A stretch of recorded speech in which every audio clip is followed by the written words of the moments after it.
Okay, so today we're gonna dive deep Deep. into commodities. Commodities. Sounds exciting, right? It is actually, Mhm. once you start thinking about it, Yeah. it is. It's everywhere. It really is. I mean, So we've got these excerpts uh, from pasted text, pasted text. which seems to be like an investing guide, maybe. Yeah, a little bit, yeah. But we're gonna use it more to, I don't know, like really get into like how commodities Yeah, shaped our world absolutely. and our wallets, Yeah, our daily lives. our daily lives. Yeah. It's pretty fascinating how much we rely on them without even realizing it. I know. And I started like looking around my house, Yeah. just like be like, okay, what in here? What in here is a commodity? Right, right. Like it's wild. So, what's interesting about commodities is that like, I think we all have this kind of like basic idea, right? Like Yep. it's barrels of oil. It's like, bushels of wheat or Sacks of coffee beans. right, sacks Yeah. of coffee, yeah.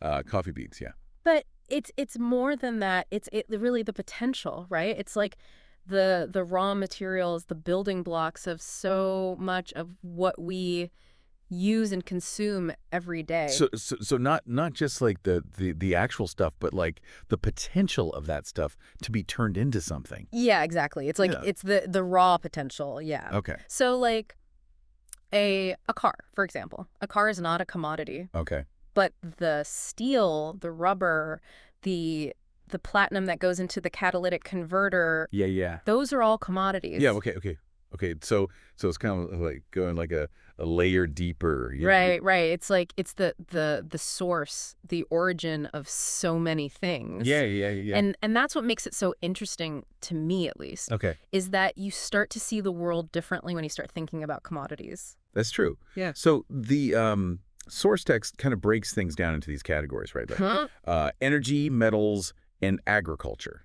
Can you kind of give us like the rundown? Yeah, absolutely. So energy, obviously, that's what, powers our modern world. I mean, we're talking crude oil, natural gasoline, heating oil, Right. Even things like coal. Yeah. All those things that, keep our lights on and our cars running. Okay. And then we have metals, which is, a whole world in itself. Right. So you have precious metals like gold and silver, Yes. platinum, palladium, all those shiny things that, people love to Invest in. invest in, exactly. But then you have industrial metals, which are, maybe not as glamorous, but equally important. Oh, sure. Yeah. So, copper, for example, is used in, wiring. Right. All our electronics, Right. aluminum, nickel, all these, essential metals that go into, building our infrastructure and our, gadgets and everything else. Okay. And then, of course, you have agriculture, which is, the food and fiber that sustains us. Right. I mean, that's a huge category. Sure. It's huge. It's everything from, the coffee you're drinking to, the wheat that goes into your bread to, cattle ranches. Yeah. I mean, so that's like the meat we eat, right? Right. The grains that go in, like everything. Yeah. And then like what are they? Soft Soft commodities. commodities. Yeah. So like cotton and Coffee, sugar, cocoa. right. All those things that, make life a little sweeter. Okay. So this brings up something that's been kind of like bugging me, I guess, a little bit. As I was like reading through this, it talks a lot about like how commodity prices impact our daily lives, Yeah. But isn't that like kind of obvious? Hmm. Like, if gas prices go up, then I pay more at the pump? Sure, yeah.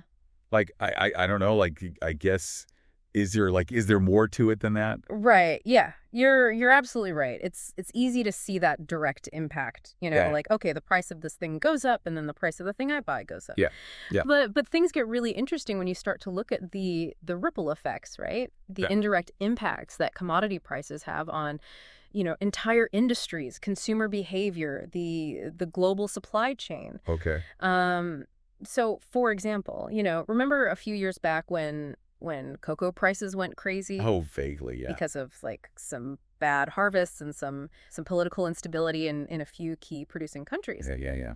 Well, that didn't just mean that your chocolate bar cost a bit more. Okay. Some smaller chocolate makers actually had to shut down Wow. because they couldn't absorb those price hikes. Yeah. And even the big companies, they started changing their recipes, using less cocoa, using cheaper substitutes. Hmm.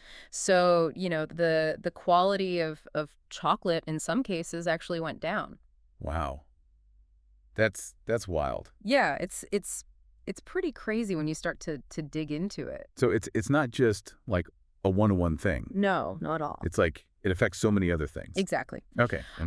Another example would be lumber. Oh, yeah. Oh. So when lumber prices skyrocketed during, the recent construction boom. Yeah. Well, some builders, they started using alternative materials, Right. like engineered wood or even, metal framing. Oh, interesting. And that then created new demand in those markets, which, had its own ripple effects. Okay. So it's like this chain reaction, almost like a domino effect. Yeah. Like, one thing happens and then like 10 other things happen, because of it. Right, exactly. And that's why, understanding these dynamics is so crucial, especially if you're thinking about investing in commodities. Right. Which brings us to the next point, actually. Okay. The source talks about investable commodities. Yeah. Are there like commodities you can't invest in?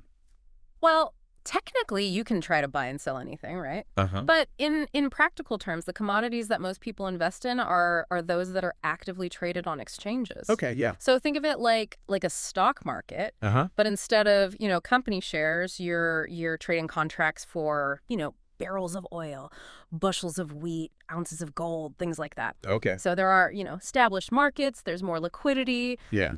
It's a more how do I say it? A more structured way to invest in commodities. Okay, so this is I'm starting to see like how this could get like really complicated really fast. It can, yeah. I mean, because like the source also mentions, right, that these markets are like super volatile. Uh-huh.